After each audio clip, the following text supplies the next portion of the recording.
અમદાવાદના ચાંદલોડીમાં વોર્ડમાં બનાવવામાં આવેલા પ્રધાનમંત્રી આવાસ યોજનામાં બનાવટી પોઝેશન લેટર આપીને મકાનની ફાળવણી કરાવી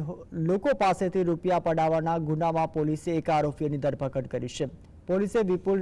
નટવરલાલ જૈન નામના આરોપીની ધરપકડ કરી છે। આરોપીએ તેના શાગિર્દ સૈયદ સાથે મળીને પ્રધાનમંત્રી આવાસ યોજનામાં મકાનનો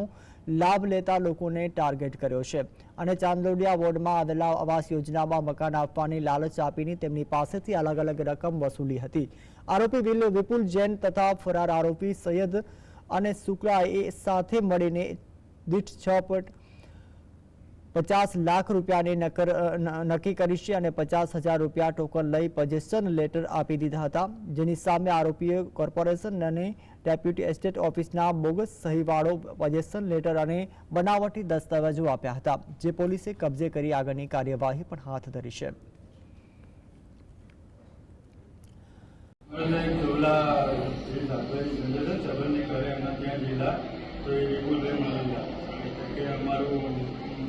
मकान ना हो तो करे ली सके तो गमे ત્યાં વ્યાજથી પૈસા લાવીને એમને આપેલા 50,000 एएमसी में नौकरी करता अमितभाई ठाकुर કે જેઓ ટાઉન ડેવલપમેન્ટ ઇન્સ્પેક્ટર તરીકે ફરજ બજાવે છે,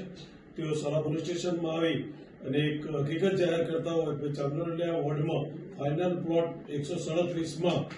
કેટલાક કિસ્સાઓ દ્વારા ખોટી રીતે પોઝેશન આપી દેવામાં આવે છે, જે હકીકત જાહેર કરતા સોલા પોલીસ સ્ટેશને તેમની ફરિયાદ દાખલ કરી અને હાલ આગળની તપાસ ચલાવી રહેલ છે।